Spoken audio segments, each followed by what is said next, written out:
Eso colegio. Sí. Ah, lo conocés, ¿eh? Sí, sí. Bueno, Gonzalo, como para arrancar entonces, si querés presentarte, más allá de que ya te conocen, bueno, con esto. ¿Dónde estudiaste? ¿A qué rama te dedicás de la kinesiología? Eh,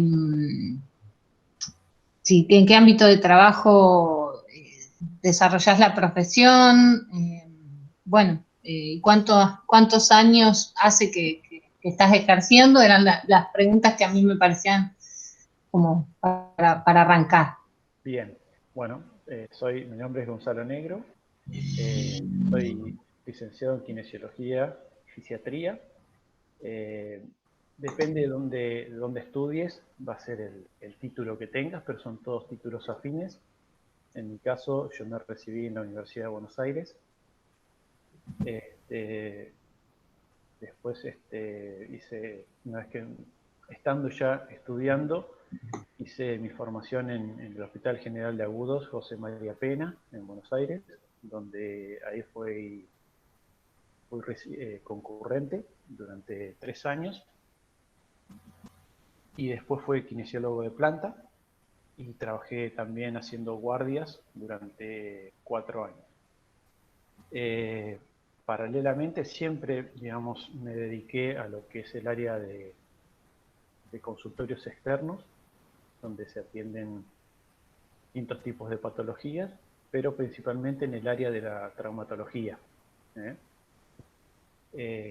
Durante un tiempo en el hospital en el que hice guardias, básicamente el trabajo era en el área de terapia intensiva y en la guardia del hospital, por lo que eso me dio también una formación poco amplia en todo lo que es la parte respiratoria y de cuidados intensivos y área crítica, pero siempre paralelamente me fui dedicando al área de la traumatología. Eso me llevó a también dedicarme mucho a la parte de deportología y durante muchos años, junto con mi jefe, que era José Osemani, fuimos parte. Él es el kinesiólogo de básquet de Boca Junior, y bueno, compartí con él y me formé con él durante más o menos unos 6 años, 7 años ahí en Boca. Hasta que después, por una cuestión de deseo de volver a mi ciudad, en el 2012, decidimos con mi familia volver a Viedma, y acá puse, bueno, mi consultorio. En el 2013 surge a través de un llamado por teléfono de un colega, donde me cuenta que en la Universidad de Río Negro tenía la intención de lanzar la carrera de kinesiología. Que iba a haber una reunión un determinado día, y bueno, ahí nos juntamos varios colegas, entre ellos Pablo Pierantoni, Daniela Percas, Daniela Polisi, Natalia Meyer.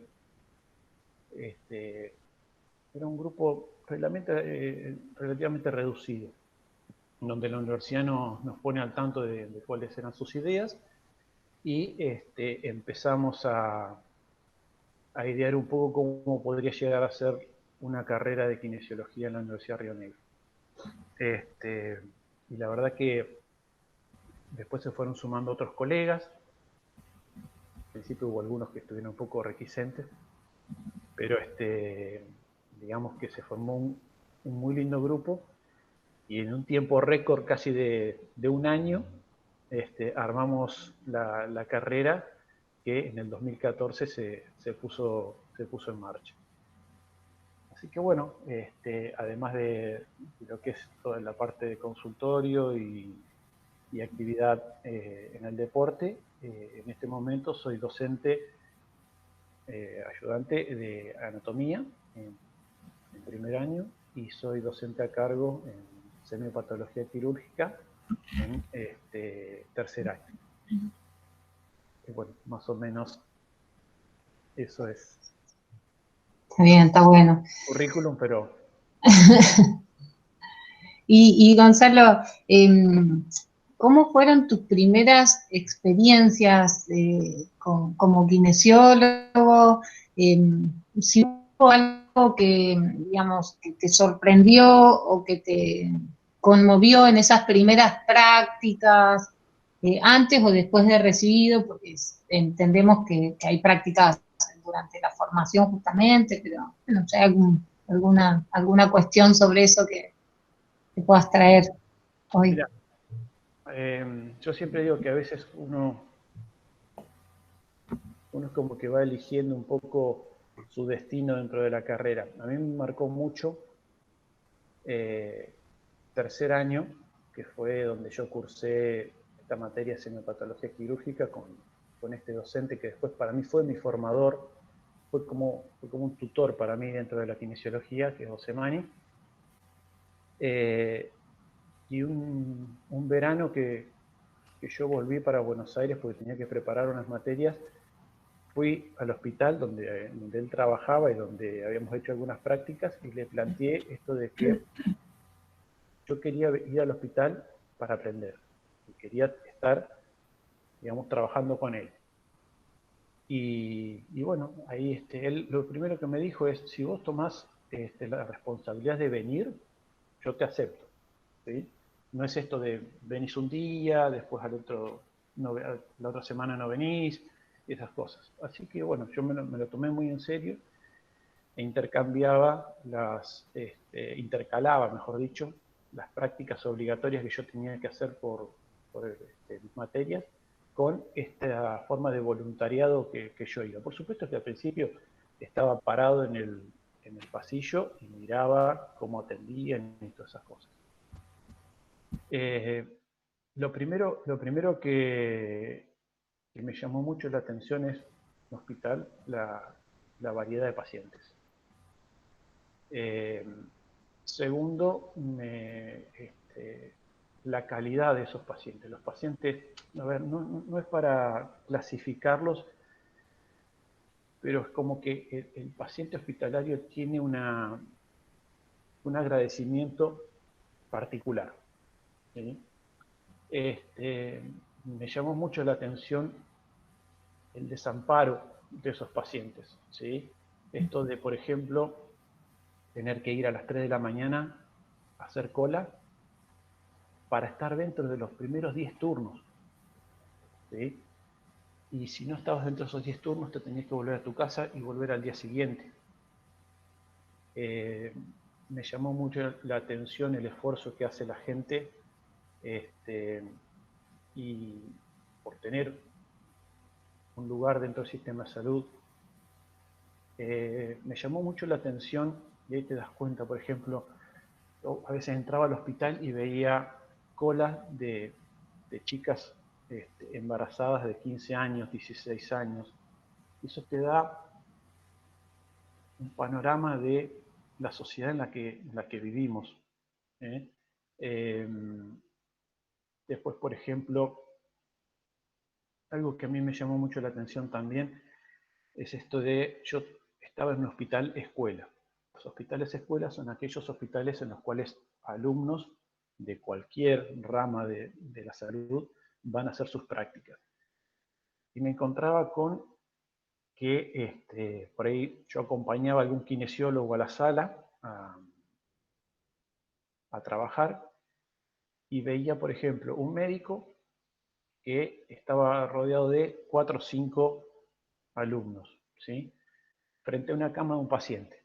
Entonces por ahí decían, bueno, este es Juan Pérez, ¿sí? Y hacían así, ¡fuf! Y lo destapaban. Y fíjense, tiene esto, tiene esto, tiene... Entonces el kinesiólogo me dice, ¿viste eso? Bueno, eso nunca lo hagas, me dice. Lo primero que tenés que tener es respeto por el paciente, ¿sí? Respeto al pudor, respeto a la persona.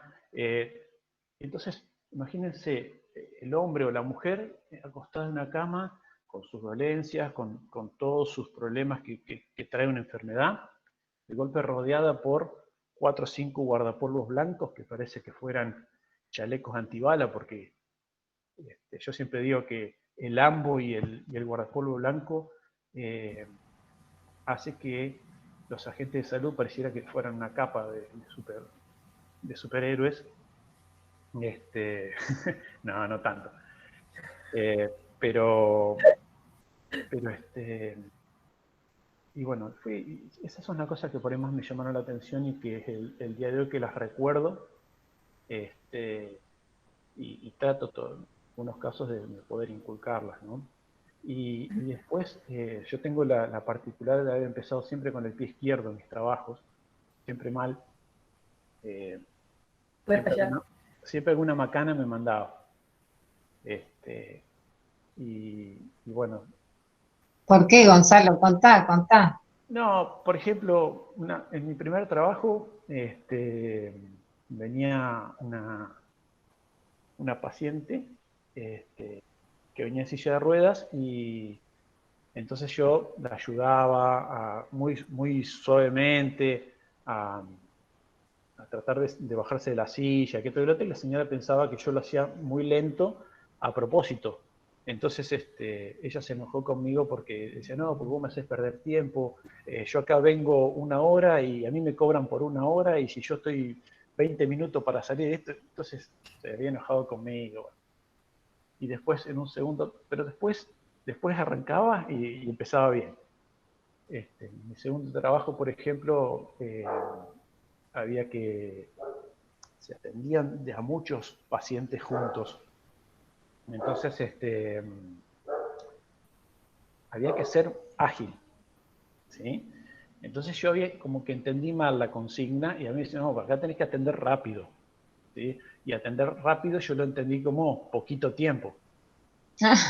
Y nada, le puse ponerle una lámpara de infrarrojo 5 minutos y le hice 5 minutos de masaje y listo, ya está. En 10 minutos yo ya había liberado entonces nada, el paciente se quejó porque yo no le he hecho nada, que esto, que lo otro, bueno, pero bueno, estas son las Claro. cosas que a veces uno recién empieza y no entiende bien las consignas, ¿no?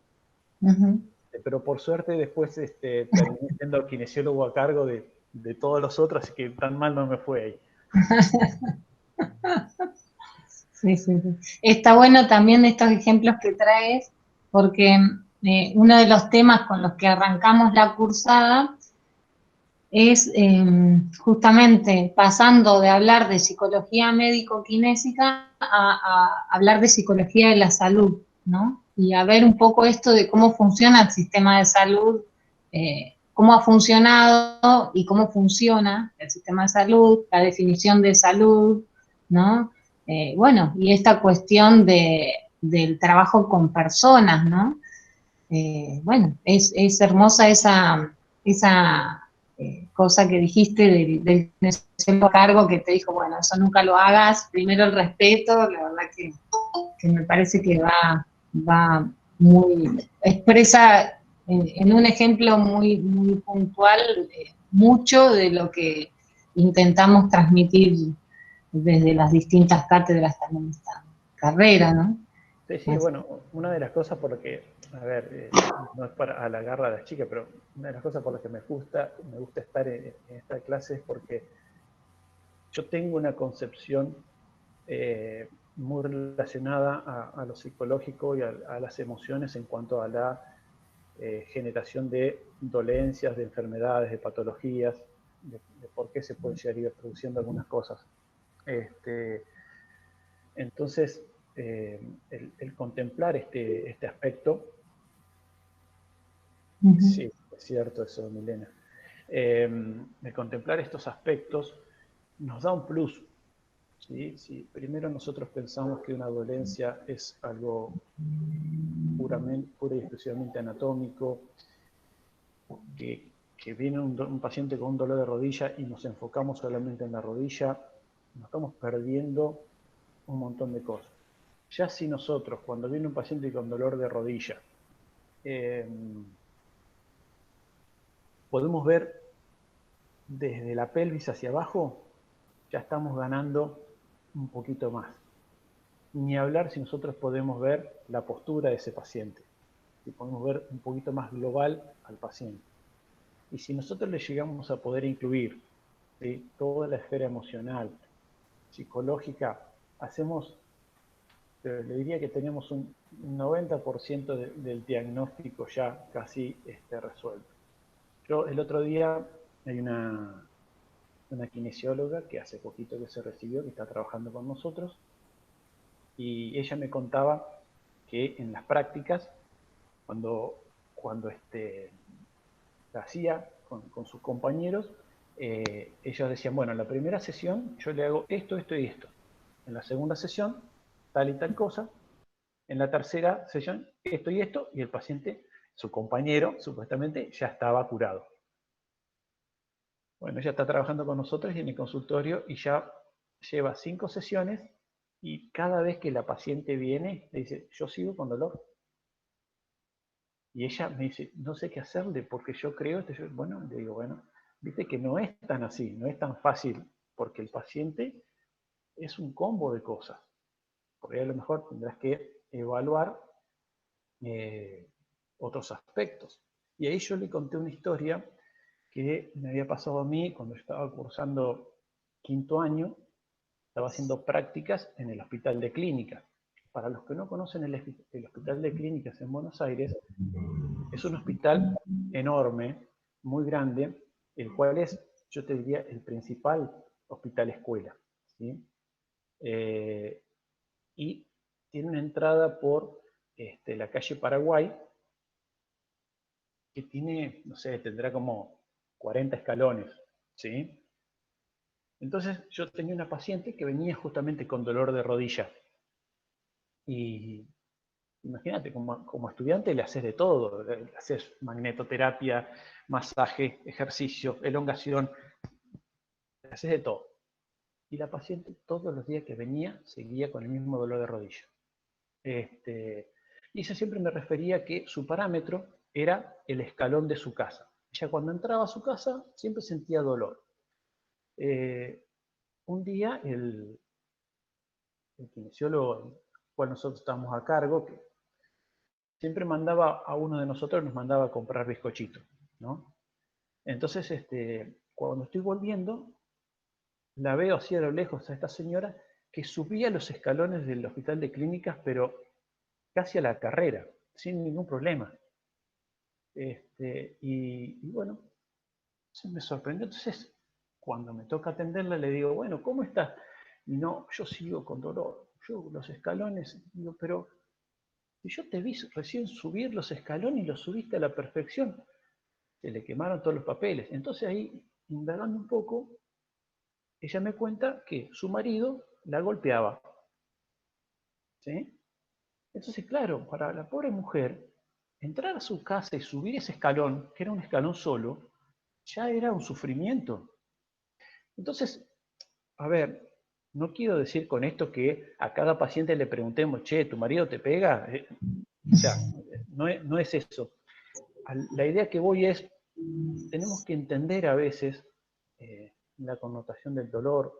Yo sé que por ahí en primer año va a ser un poco difícil esto, pero sí, desde ahora empezamos a inculcarles a ustedes la posibilidad de una concepción global del paciente y en el cual las emociones juegan un papel fundamental en los dolores y en cómo aceptamos los dolores.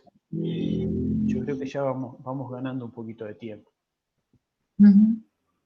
Me parece un ejemplo precioso, Gonzalo, y te agradezco mucho que lo hayas traído, porque además habla, digamos, das las pautas de todos los pasos también que llevan a que una persona pueda confiar tamaña cuestión a un profesional, ¿no? No fue en la primera sesión. No.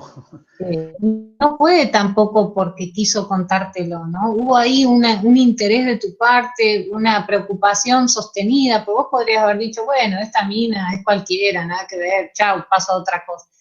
Y vos te interiorizaste, dijiste, pero ¿qué pasa acá? A ver, no puede ser, ¿no? Justo la pescaste, la viste subiendo, pero es muy interesante también esto, ¿no? ¿Qué clima se habrá generado en ese encuentro de ese día como para que ella pueda abrirse a contarte esto y a contárselo a ella misma también, ¿no? Porque ella iba porque le dolía la rodilla y después resultó que le dolía otra cosa, digamos, ¿no? Más emocional, como vos decís, y bueno, seguramente a partir de ahí el vínculo con vos y con la rehabilitación, que es el objetivo del kinesiólogo, seguramente se vio por lo menos enriquecida y seguramente el tratamiento a partir de ahí cambió, ¿no? Sí, sí. Y después, por ejemplo, es asombroso, esto lo cuento porque hicimos un trabajo en conjunto con el servicio de psicología, ahí en el Hospital Pena. Nosotros en un determinado momento vimos que en el hospital teníamos muchas parálisis faciales, ¿sí? Pero lo que no saben, la parálisis facial es la pérdida de la movilidad de la mitad la mitad de la cara. Entonces, ¿por qué tenemos tanto este tipo de patología? Y empezamos a estudiar un poco y encontramos en mucha bibliografía esta relación que existe entre poner la cara, ¿sí? Dar la cara.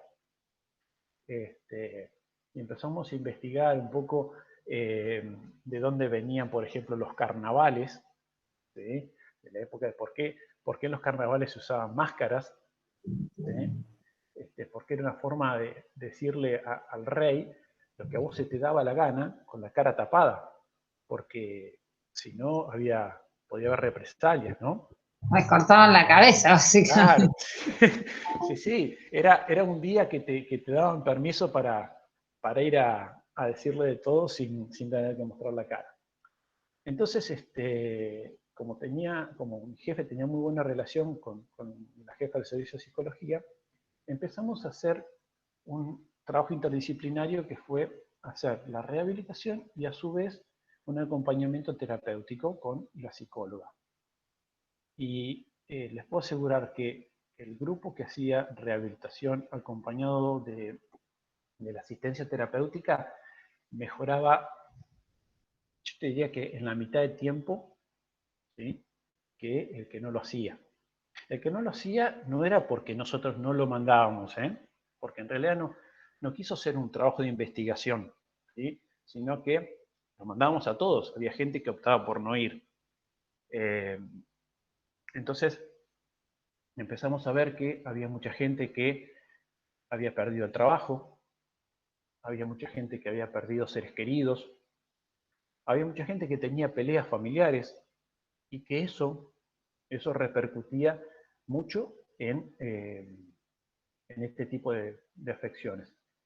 Y bueno, ahí nos dimos cuenta de la estrecha relación que existe entre las emociones, en este caso, y por ejemplo la parálisis facial. Bueno, nada de eso es. Está bueno también, y es llamativo que también hayan hecho una investigación con eso, ¿no? Ahí los kinesiólogos vienen más flojitos de papel. Sí. No, los kinesiólogos no solamente realizan, pues yo no hago, pero realizan muy poca investigación, sino que también estamos poco acostumbrados a leer investigación. ¿Sí? Cuando hay algo que tiene muchos números, muchos porcentajes, ¿viste? No estamos Bueno, acostumbrados a eso. nosotras estamos apostando un poco a que también practiquen de escribir, ¿no? Digo, bueno, en esto de la virtualidad también aprovechamos el revoleo para atraerlos a los estudiantes a este ejercicio, ¿no? Que implica poder escribir lo que se va aprendiendo, ¿no? Que tiene que ver con esto que vos decís, esta práctica, esto que se fueron encontrando y fue derivando en esto, en una investigación, bueno, digamos, se puede transmitir no solo por el trabajo sostenido, sino porque seguramente iban tomando registro y habrán hecho también algún tipo de informe final. Está bueno, interesante. Yo lo que les recomiendo es no confíen tanto en su memoria. ¿Sí? Porque la memoria es traicionera, la gente se olvida las cosas. Yo tengo en mi celular una aplicación que es Bloc de Notas. Y a veces Ajá. se me ocurre algo y voy y lo anoto. No sé, tengo un montón de cosas escritas que después del día que la vaya a ver, si esto, ¿por qué lo habré pensado? Pero les aseguro que si ustedes, ideas que tienen, conceptos que tienen, lo escriben, no solamente lo fijan, primero estimulan mucho todo lo que es la lectoescritura, ¿sí? Eh, pero además esa idea la plasman en un papel, porque después esa idea les puede servir a ustedes para, para, este, para seguir una idea. Por ejemplo, me pasa con ejercicios. Se me ocurre un ejercicio para un paciente y voy y lo anoto enseguida, porque después a lo mejor estoy con ese paciente y digo, ¿cómo era el ejercicio? Yo te quería dar uno, pero en realidad me pasa esto y te lo olvidás. Entonces, Ujú. todo lo que, todo lo que a ustedes se les ocurra, traten de escribirlo. Son ideas que, aunque les parezca mentira, van a ser productivas en un futuro. ¿Sí? Ujú. Está bueno eso. Ah, acá Ana Laura hace un comentario. Ujú. Sí. Cuando... Está bueno. Porque después, a ver, hay un momento en que sobre todo cuando uno descansa, el sueño, por eso se recomienda dormir entre 7 y 8 horas, porque el descanso, el sueño, además de ser reparador para el cuerpo, ¿sí? Uno como que recopila un montón de información durante el sueño, ¿sí?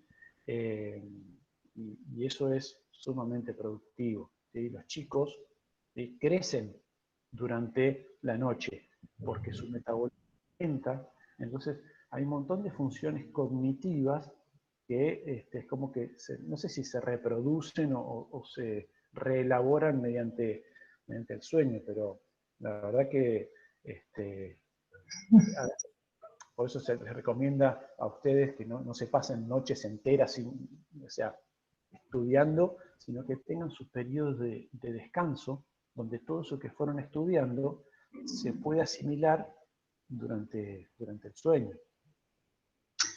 Bueno, me das pie para anunciarles que la próxima unidad es sobre aparato psíquico y que vamos a ver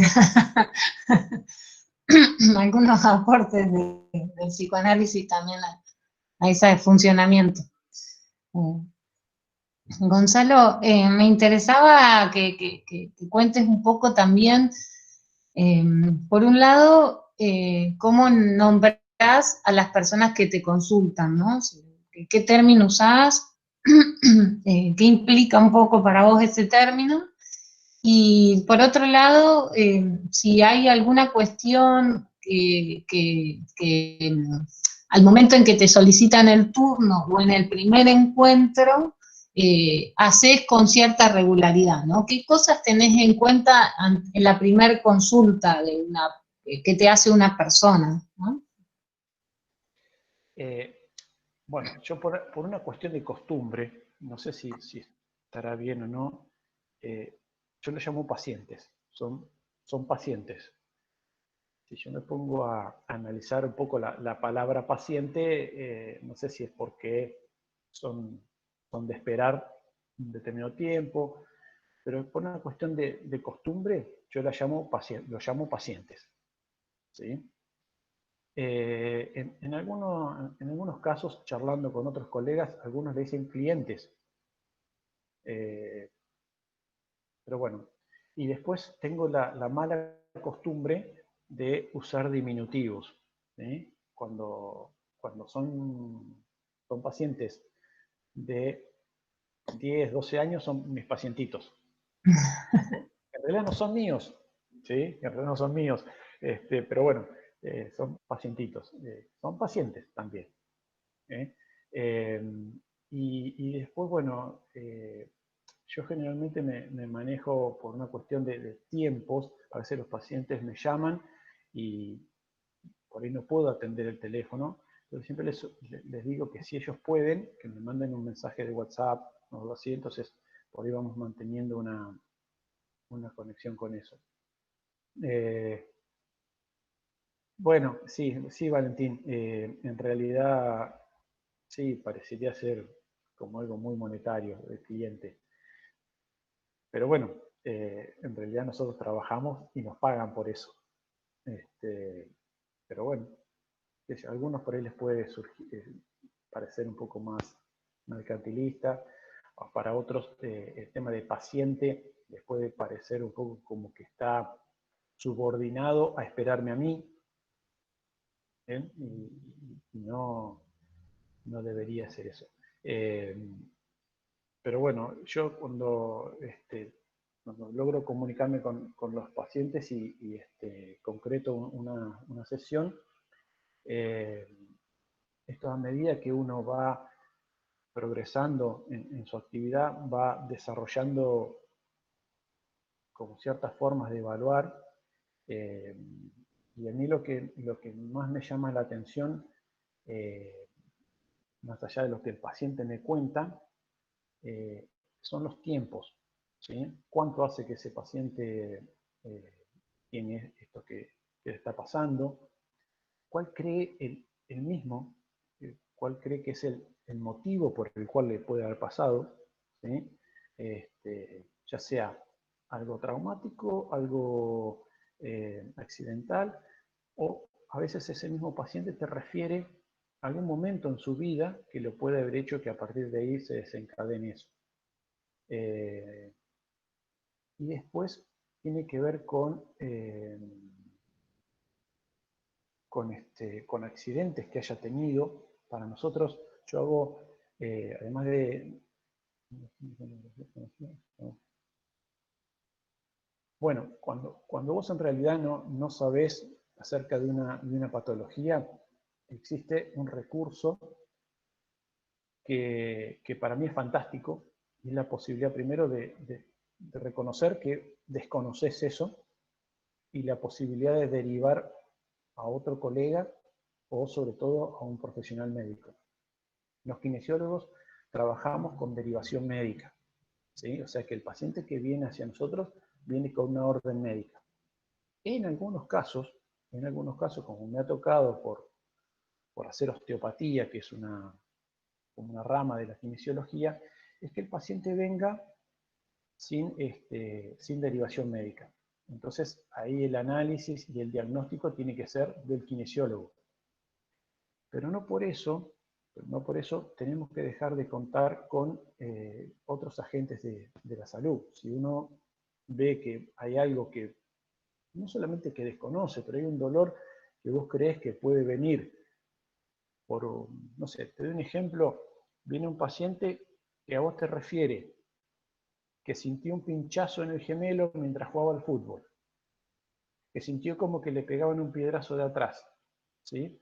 Y a vos te cierra en todo momento, que parece que es un desgarro, ¿sí? Yo siempre recomiendo, vamos a ver un médico, que ese médico te manda a hacer una ecografía, y de esa manera vos podés certificar fehacientemente que fue un desgarro, la ubicación del desgarro y la magnitud de esa lesión. Entonces vos podés trabajar en forma más concreta. ¿Por qué digo esto? Porque también me ha pasado de empezar a atender a una persona por un dolor, que esa persona no mejore, y después terminar a la cuarta, quinta sesión, tener que decirle, che, mirá, ¿por qué no vamos a ver un médico, ¿sí? Que nos haga hacer una resonancia magnética, una radiografía o lo que sea? Y vos con todo el derecho del mundo me podés decir, bueno, pero ¿por qué no lo hicimos al principio? Entonces aprendí que hay ciertas cosas que merecen tener una atención médica, ¿sí? Y que es distinto a veces de cuando vos conocés al paciente y sabés su historial y sabés que hay cosas que pueden... Exactamente, un trabajo interdisciplinario, ¿sí? Por eso yo siempre creo mucho en los equipos, en los equipos de salud y el abordaje inter y multidisciplinario, ¿eh? Muy oportuno me parece, disculpame Gonzalo, que dice acá Diego Castro, porque justamente me estaba comparando con lo que contabas anteriormente del hospital, entonces un poco hacer esta salvedad, ¿no? Cómo trabajando en consultorio se puede ser tan interdisciplinario, y estando en hospital, todos bajo un mismo techo, es decir, muchas disciplinas bajo un mismo techo, y se puede trabajar tranquilamente en total soledad o sea, ¿no? Como se supone que a veces el consultorio es más solitario o aislado, y en realidad es un posicionamiento, una actitud frente a el padecimiento y, bueno, el ejercicio. Sí, ni hablar. Y sobre todo hoy, donde la comunicación nos facilita un montón de cosas. Hoy, por ejemplo, vino un paciente a vernos y yo con su fecha de nacimiento y su DNI puedo ingresar a un sitio web del hospital o de, no sé, de Génesis o de donde sea, y puedo ver sus estudios. Yo con un mensajito de WhatsApp y una foto me puedo estar comunicando con Ignacio Gorriti para pedirle un turno para una ecografía con un paciente. O sea, el que hoy no trabaja de forma interdisciplinaria no tiene excusas. ¿Sí? No tiene excusas. Que hoy yo, por ejemplo, a mí me llame un traumatólogo o me llame,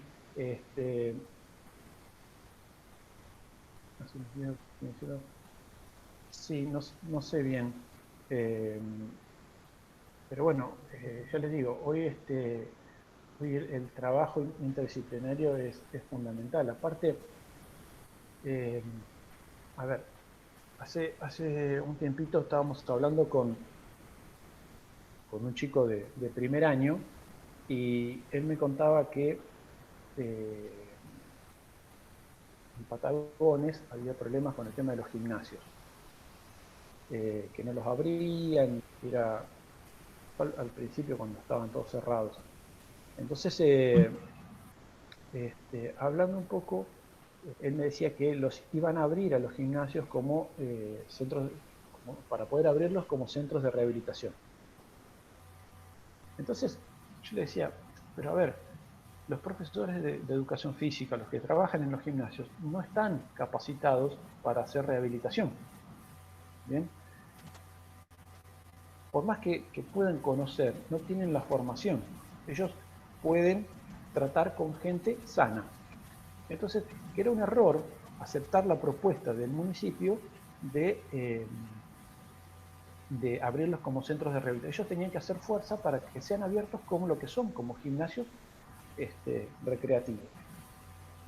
Y lo que yo le planteaba era, durante muchos años, los kinesiólogos estuvimos un poquito enfrentados con los traumatólogos. ¿Por qué? Porque a lo mejor los traumatólogos pensaban que nosotros le íbamos a sacar trabajo, estaba esa pelea de el kinesiólogo trabaja bajo las órdenes del traumatólogo, y después los traumatólogos empezaron a ver que en realidad nosotros trabajamos en conjuntos con ellos para el bienestar del paciente. Yo no me voy a poner en contra de lo que dice el traumatólogo. A lo mejor puedo pensar distinto, pero tendré que tener el cuidado suficiente para decirle al traumatólogo cuál es la diferencia. No me voy a decirle al paciente, nada, mirá, lo que te está diciendo el traumatólogo es... ¿Sí? Entonces, eso hizo que empezara a ver como un acercamiento entre la traumatología y la kinesiología, y poder empezar a trabajar en grupo y mucho mejor. Yo creo que estamos en un momento en donde tiene que pasar exactamente lo mismo con los profesores de educación física. ¿Sí? Tenemos que entender que el profesor de educación física no es nuestro enemigo, no es ese que va a ser a escondida, porque el paciente dice, no, pues yo fui a hacer rehabilitación a gimnasio tal. O sea, a ver, yo en mi consultorio tengo un determinado espacio limitado. Si yo hago rehabilitación deportiva, supónganse, yo no tengo 60 kilos para hacer, no sé, para que el paciente pueda hacer una hipertrofia muscular. ¿Bien? Yo tendré que tener la suficiente capacidad de darme cuenta de que el paciente en mi consultorio estuvo un determinado tiempo, llegó a un punto donde necesita otra cosa para mejorar en su rehabilitación. Entonces me tendré que poner en contacto con un profe de educación física y decirle, mira, este paciente está en esta etapa, lo que necesitas hacer esto, esto y esto, ¿qué te parece a vos? ¿Qué podemos hacer en conjunto para poder trabajar para que ese paciente siga evolucionando? ¿Sí? Y ahí ya se forma un equipo entre lo que puede ser el traumatólogo que lo operó, el kinesiólogo que lo empezó a tratar, el profe que lo siguió rehabilitando, ¿sí? Si a eso le sumamos una nutricionista que puede ir guiándolo en lo que es, y si a eso le sumamos encima, mucho antes, el proceso de una atención psicológica que lo pueda ayudar al paciente a mejorar su parte anímica para llevar mejor todo el proceso de un postquirúrgico, si nos sale mal es porque, bueno, tenía que salir mal, pero no por falta de atención y de trabajo interdisciplinario. Sí, está bueno ahí donde resaltás que el objetivo del trabajo es siempre la persona. Un poco hemos charlado también de que justamente la necesidad de la interdisciplina es que cada disciplina estudia o se especializa en una parte de conocimiento, pero que no se puede sustituir la mirada a la totalidad de la persona, ¿no? Digamos, bueno, si vos sabés un pedacito, tenés que trabajar con otros que saben otro pedacito, y me parece muy positivo también esto que planteás, que justamente vos reconocés ante el paciente que por ahí es algo que no sabés, que te excede, o que mejor lo aborde con otro profesional o lo que sea, porque ¿no? En la formación ahora de la universidad, como estudiantes, tienen que adquirir saberes, ¿no? Pero después en la práctica el saber es relativo, ¿no? No es siempre el valor más importante, sino esta cuestión de, bueno, cómo se sirve de eso para el paciente, para la persona, ¿no? Digamos. Es al servicio de, no por otra cosa, digamos. Totalmente, totalmente. Hoy sí, las superespecializaciones están a la orden del día, entonces Sí. vos sos médico, ¿sí? Pero dentro de la medicina hiciste traumatología, y dentro de traumatología te dedicas a rodilla. Entonces, de un mundo enorme, tu visión es Claro, telescópica. Y lo mismo pasa con la kinesiología. claro. Exactamente lo mismo. Entonces vos hoy encontrás colegas que dicen, no, pues yo soy osteópata, yo soy RPGista, no, porque yo hago, no, a ver, nunca, yo siempre lo digo, nunca una especialidad tiene que tapar a la carrera madre, ¿sí? Vos podés dedicarte más a una cosa, por ejemplo, a mí me viene un paciente con una hemiplegia, ¿bien? Y yo lo voy a derivar. Pero, ¿por qué? Porque dentro de mi formación, casi nunca trabajé con pacientes con ese tipo de patología. ¿Bien? Es inevitable que cada uno vaya yéndose hacia la rama que más le gusta. Claro. ¿Sí? Es cierto. Si usted me pregunta, ¿nunca hiciste nada por plata? Sí. Sí, yo trabajé por plata. Y no lo niego. Los 4 o 5 años que hice guardia en el hospital, ¿sí? A mí no me gustaba hacer respiratorio. No me gustaba entrar en la terapia intensiva y encontrarme con un paciente con 2, 3 caños, cable por todos lados, alarmas que sonaban y que yo decía, ¿qué es este ovni que está acá delante mío, que está sonando por todos lados y no sé por qué suene? Vos apretabas los botones y... ¿sí? Entonces me tuve que capacitar en eso porque en ese momento, en esa parte de mi vida, ¿sí? Lo necesitaba, ¿sí? Por distintos motivos. Y no está mal eso. ¿Tá? ¿Qué pasa? Lo que sí me parece que esté mal es hacerlo sin el compromiso suficiente.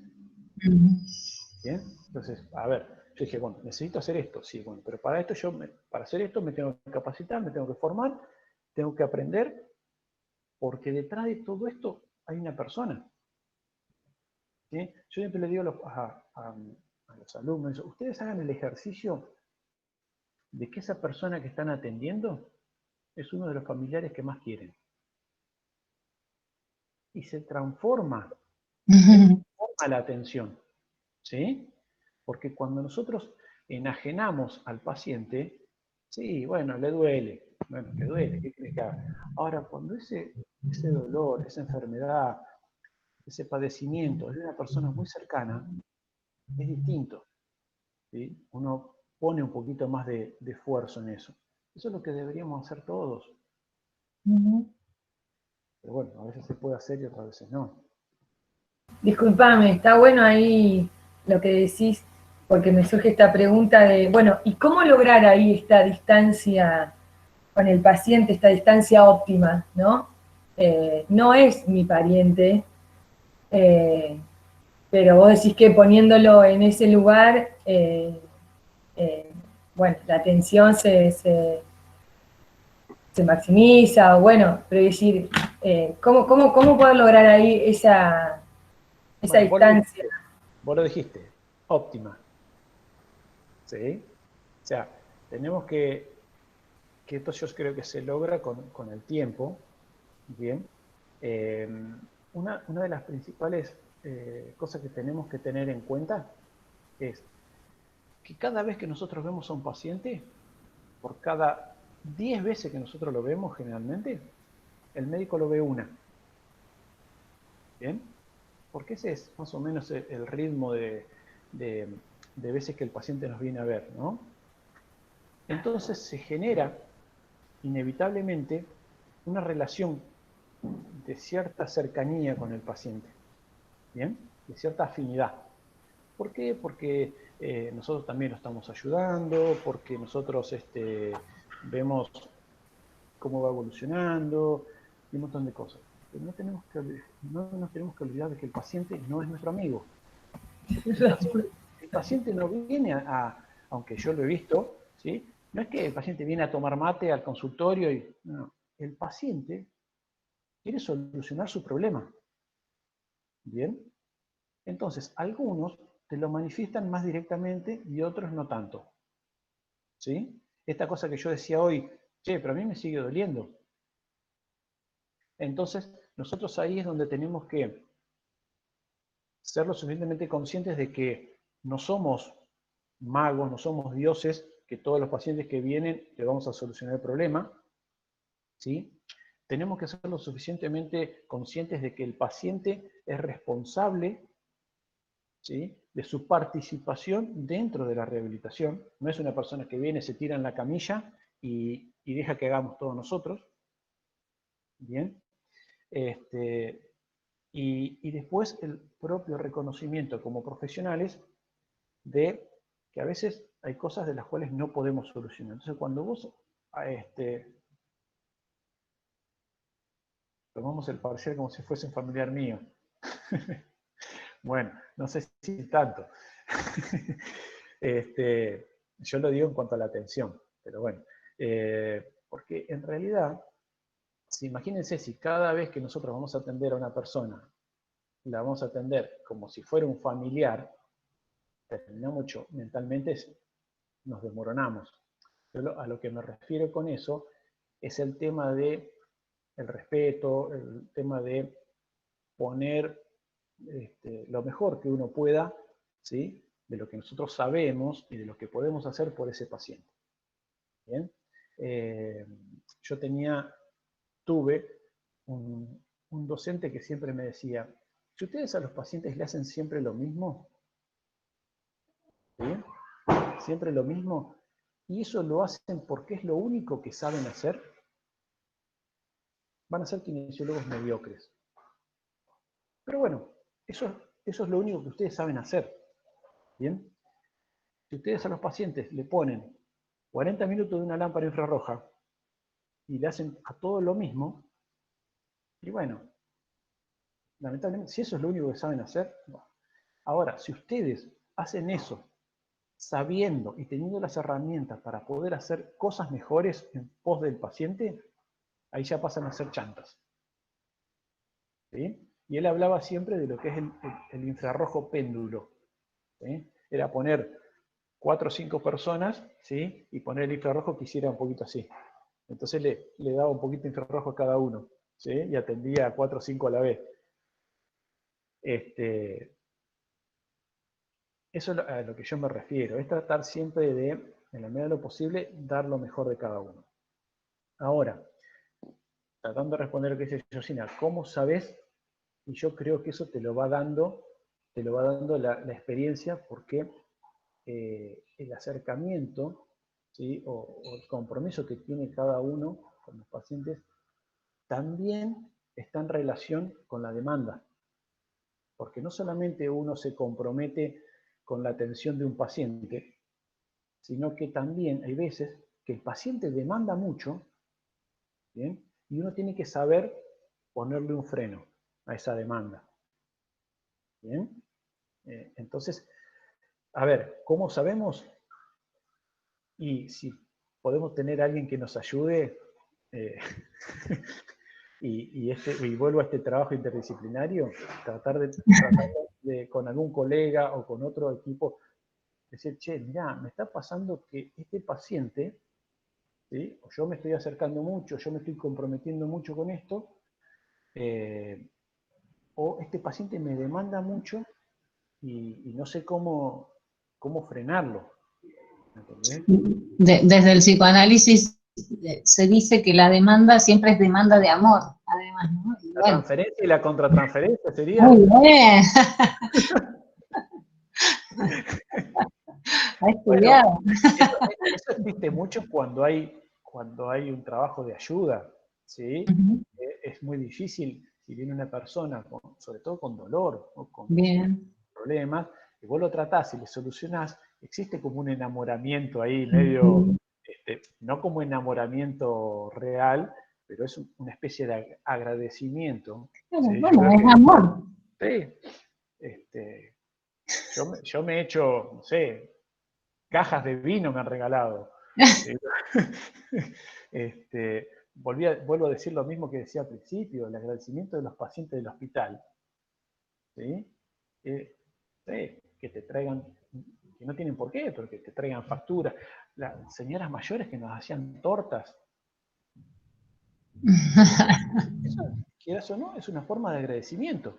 Totalmente, sí, sí. Un regalo. Sí, exactamente. Bueno, aprovecho a decir que ese concepto lo vamos a ver más adelante.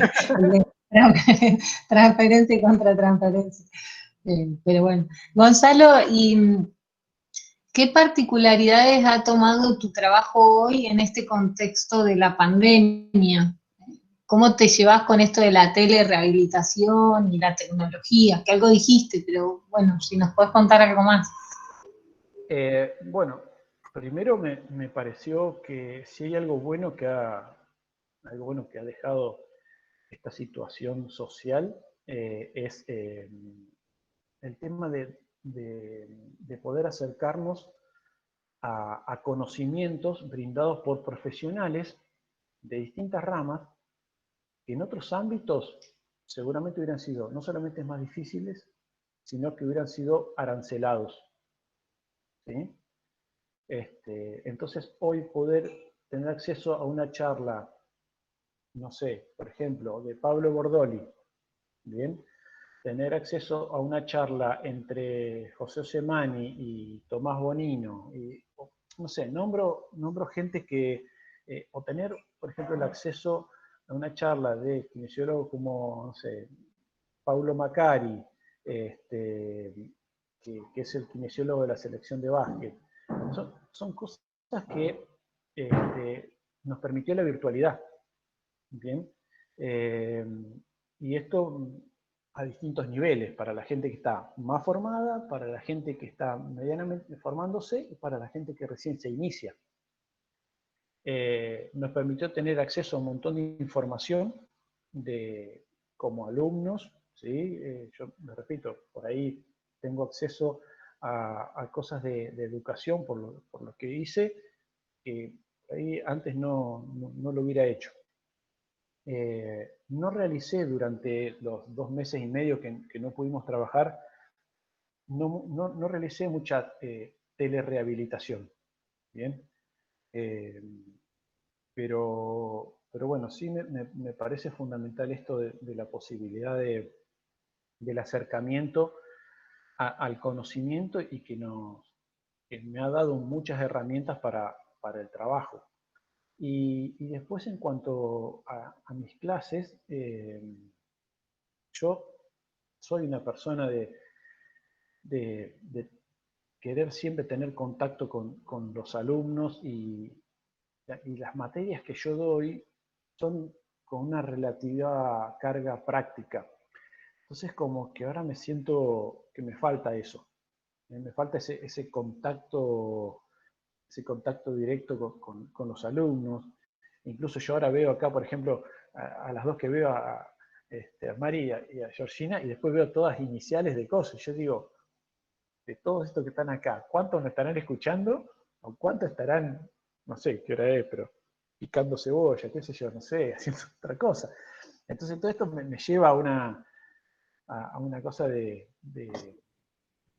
digamos, de acostumbramiento. Claro. Sí, no es fácil. Pero bueno, en el aula, en presencia, tampoco teníamos garantía de que nos estén escuchando. Oh. Que eso también lo hemos charlado en varias reuniones. Sí, totalmente, totalmente. Sí. La ventaja es que ahora lo estamos grabando y cuando sí tengan el tiempo y la disponibilidad lo pueden volver a ver. Esa es otra ventaja. Esa es otra de las cosas en las cuales uno podría tranquilamente decir que te puedo decir, mira, yo realmente no tengo el tiempo porque tengo que trabajar, ¿sí? Pero yo en las clases después escucho la grabación. Como que se ha modificado mucho el tema de la docencia, ¿sí? Desde la vieja escuela, que estaba el docente parado frente al aula y transmitía, estaban todos escuchándolo, y después la forma de evaluar era, vos tenés que repetir lo que yo te dije, ¿sí? Sin darle esta participación a los alumnos, hasta hoy, donde la disposición de los alumnos en el aula es de otra manera, es mucho más relajada, no todos uno atrás del otro, donde se permite cierta distensibilidad como tomar mate, y donde se le permite, y en gran medida se le exige al alumno que sea partícipe de la clase, que opine, que hoy a veces yo escucho que hay docentes que dicen, no, porque fulanito te contradice las cosas, y ojalá porque lo sienten como que te están poniendo a prueba. Pero a ver, como vos dijiste, Marilena, hoy, nosotros no tenemos la verdad. Hay un montón de cosas que yo no tengo tiempo a veces de leer, ¿sí? Y ¿sabes en dónde lo estoy viendo? A veces en las tesis que leemos, ¿sí? Yo decía, mira esto qué bueno, mira esto qué interesante. Y hay un montón de cosas que los alumnos leen, están mucho más al tanto que uno, y en vez de sentirlo como una puesta a prueba, tenemos que sentirlo como un aporte que hace el alumno para el aprendizaje de todos. Por eso a veces le pedimos a los alumnos, pregunten, participen, porque en realidad nos interesa saber qué piensan, cómo están incorporando esos conocimientos. Son súper valiosos. Bueno, pero podemos aprovechar esto para invitarlos si quieren hacerte alguna pregunta o comentar algo, ¿no? Sí, sí, totalmente. Si tienen ganas de manifestar su voz. ¿Hay alguien ahí atrás de las letritas? ¿O están realmente los tres solos?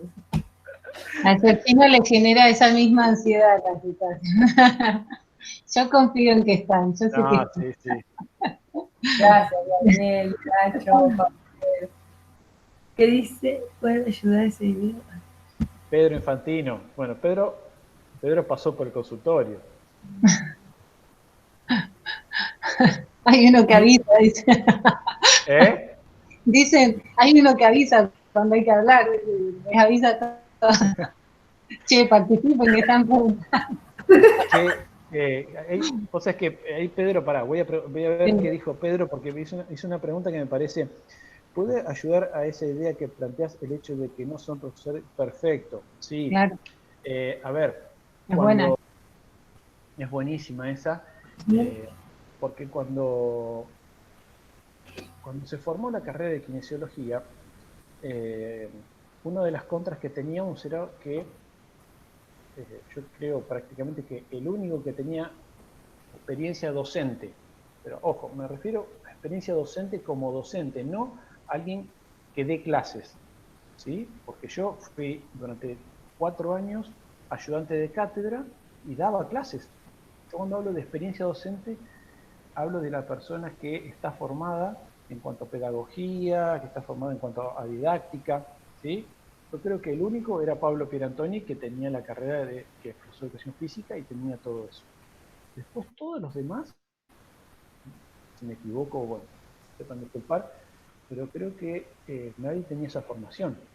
Entonces, todos dábamos clase desde el saber profesional, ¿bien?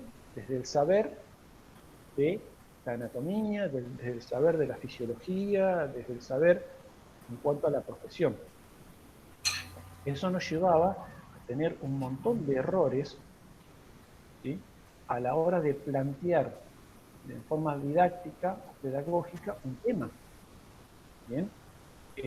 Y eso lo he visto después con la formación de un montón de tratar de entender cómo el alumno interpreta y cómo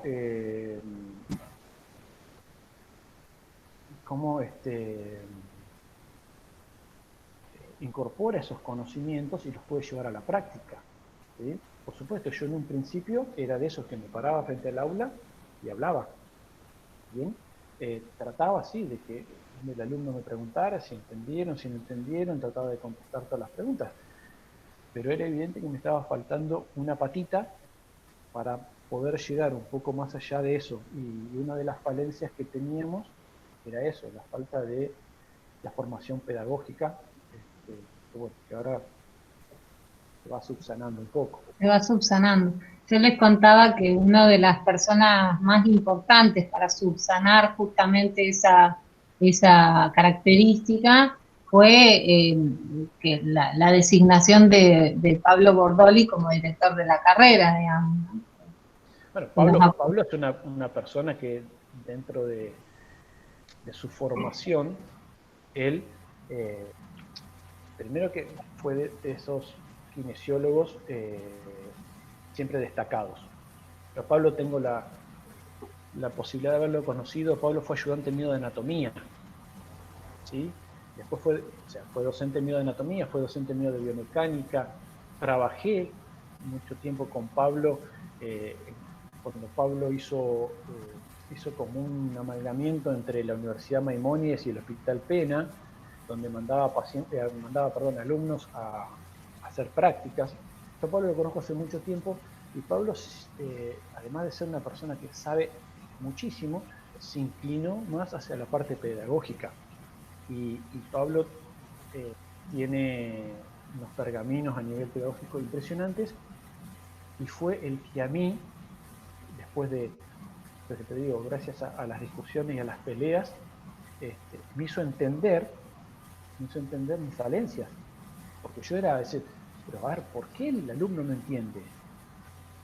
¿Sí? Hay una frase que a mí me dijo Pablo una vez, y que me costó por lo menos un año y pico, tratar de incorporarla, que era que el alumno tiene que ser partícipe de su propio aprendizaje. Esa frase, o sea, ¿cómo le voy a dejar yo en manos del alumno que aprenda anatomía, por ejemplo? La anatomía se la tengo que enseñar yo, y yo soy el que sé. El alumno no sabe nada. Nada más alejado de la realidad que eso, ¿sí? Y fue el que me fue de a poquito llevando a tratar de cambiar un poco mi cabecita, que bien estructurado soy, y poder, digamos, si algo mejoré fue gracias a él. Siempre tenemos discusiones y tenemos nuestras diferencias, pero bueno. Nada. Sí, de esas diferencias, discusiones y de los errores también esto, se puede hacer de eso el motor del aprendizaje justamente, ¿no? Esto de no tenerle miedo al error, a equivocarse, también está bueno para resaltarlo para los chicos, ¿no? Perdón, Georgina, vos querías decir algo.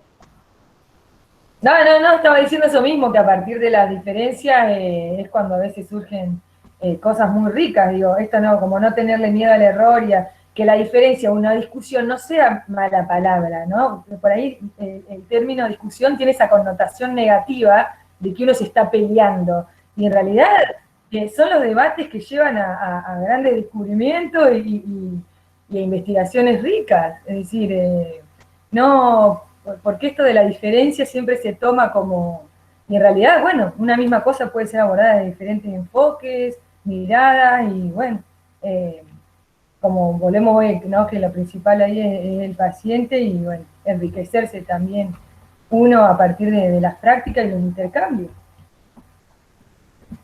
No, y aparte yo creo que el tema de los intercambios de opiniones, si uno lo piensa como una pelea, se está perdiendo lo más rico que tiene, que es el intercambio de conocimientos, y de alguna manera el poder aceptar, mirá, en realidad lo que él está pensando, por más que sea distinto a lo que pienso yo, te podés reconocer el error, si es que hay un error. Los límites. O tranquilamente podés seguir pensando igual, pero saber que existe otra forma de hacer las cosas. Y eso inevitablemente es aprendizaje. Tal cual. Ahí Milena me preguntaba si yo tenía en cuenta otras terapias alternativas como la biodecodificación, ¿sí? Yo soy un completo, digamos, creyente en la biodecodificación, en las constelaciones familiares, en todo esto que tenga que ver con lo emocional, y me parece que ayuda muchísimo al entendimiento de ciertas afecciones. Y de última también aprendí que si yo no estoy de acuerdo, lo que puedo es plantearlo, pero en ningún momento oponerme, ¿sí? Y esto pasa en distintos ámbitos, ¿sí? De hecho, lo he charlado con pacientes, y mi forma de abordar es: ¿escuchaste hablar de tal cosa? No. Bueno, mira, esto te podría ayudar. Bien. Lo mismo que, por ejemplo, cómo yo abordar a un paciente que creo que necesita un acompañamiento terapéutico, psicológico, ¿sí? Sin que ese paciente se sienta ofendido. Porque pareciera como que si vos le decís a una persona que tiene que ir a ver a un psicólogo, lo primero dice: vos me estás tratando de loco. No es así. Entonces, uno aprende a decir: che, mirá, yo creo que en este momento a nosotros, ¿sí? No es a vos, a nosotros como unidad terapéutica, me parece que nos vendría bien un acompañamiento desde otro lado, ¿sí? Que puede ser desde un nutricionista, podría ser desde el área psicológica, ¿sí? Porque nos va a ayudar a entender muchas cosas que por ahí no estamos pudiendo resolver, yo desde el área de la kinesiología y vos como paciente, ¿sí? Entonces, no tomarlo como que hay alguien que lo necesita, sino que tomarlo como, ¿sí? Parte del procedimiento terapéutico que lo necesita, ¿bien? Porque esa persona, ese tercero que nos va a ayudar, es muy probable que también me ayude a mí a poder abordar una patología, no porque el paciente solamente lo necesite. ¿Se entiende? Entonces, a lo mejor no es solamente el paciente que lo necesita, sino que a lo mejor también es la terapéutica el que necesita ese acompañamiento. ¿Bien? Para mí una forma de encarar ese tipo de abordaje. Está buenísimo, me parece muy claro. Inevitablemente me acordé de una anécdota que contaste otro año del pollo, pero no lo vamos a dejar ahí. del pollo, de un pollo, de un ritual que el de la... Sí. Pero bueno, eso no lo cuentes porque tenemos la filmación de eso y si vos nos autorizás por ahí podemos llegar a recortar ese pedacito y compartirlo. Si los chicos votan que sí, con esto los hacemos. Todo suyo. Pero bueno, me gusta mucho esto que expresás sobre, bueno, y esto cómo se dice, ¿no? ¿Cómo se dice esto? Me parece muy, muy interesante esto de, bueno, nosotros, ¿no? Y no esto de extraerse de la intervención, ¿no? Me parece que es otra forma precisa y preciosa de acompañar. Sí. Así que... Me parece que vuelvo otra vez al tema del posicionamiento, ¿no? Desde dónde lo comunico, lo digo, lo aporto a la terapia, es decir, y no que el paciente diga, vine por la rodilla y también tengo mal la cabeza, porque y este mito, bueno, sigue, tenemos que desterrar de que el psicólogo es para locos, o sea, tal vez como familiarizar un poco más la consulta psicológica en cuanto a, justamente, o sea, poder despegarnos un poco de psiquiatría también, que tampoco es mala palabra psiquiatría, pero sí el cómo decirlo me parece que hace a un posicionamiento y está buenísimo esta diferencia que planteas. Después, por ejemplo, durante muchos años, yo te diría que casi durante toda mi carrera, nosotros en la formación de anatomía pasábamos por distintas etapas, ¿no? Esto lo hago en comparación con medicina, y esto de, por ejemplo, nosotros teníamos una muy buena formación en todo lo que tenía que ver con la parte de huesos y de articulaciones y músculos, ¿sí? Después caí en comparación con medicina, vuelvo a repetir, y después caíamos un poquito en lo que tenía que ver con todo lo que era la formación en espleninología, todo lo que tenía que ver con órganos, ¿sí? Eso, medicina, estaba siempre por encima nuestro. Y después volvíamos a subir un poquito en lo que era la formación con el sistema nervioso, neuroanatomía.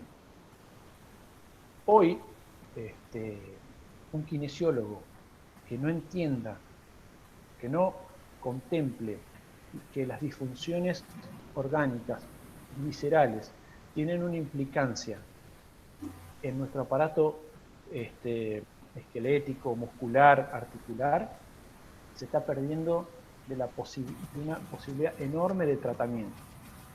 Si eso nosotros lo trasladamos a la parte psíquica, y nosotros como kinesiólogos no contemplamos que un montón de patologías, afecciones, dolencias que puedan venir y que puedan ser tratadas en colaboración con la parte psicológica, estamos perdiendo la posibilidad de que ese paciente mejore en un porcentaje altísimo. Bueno, Gonzalo, no queremos robarte tampoco más tiempo, así que si por ahí los chicos no quieren hacer alguna pregunta más, si no, ya vamos cerrando para no robarte más tiempo. No tengo problema, lo que ustedes quieran. Si tienen preguntas. Bueno, la verdad que ha sido valiosísimo esta reunión y te agradecemos mucho. Ya Daniel se va a picar cebolla. Así que bueno, nada, te agradecemos nuevamente y a disposición también. No sé si vos querés decir algo más antes de despedirte, o Georgina. Me gustaría que si se hace un replanteo del programa, pudiera existir Psicología 2 en un año un poquito más adelantado. Creo que es importante en primer año, porque te da un montón de herramientas, pero también esas herramientas tienen que ser fortalecidas cuando el alumno también tiene más conocimiento y empieza a tener contacto con pacientes y se acerca realmente a comprender muchas cosas que por ahí en primer año no están tan palpables, ¿sí?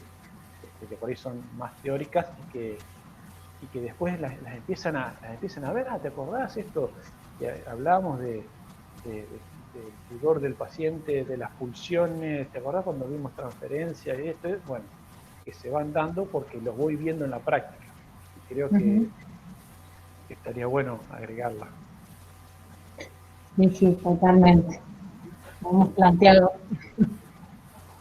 Bueno, Gonza, muchas gracias por sumarte otro año más.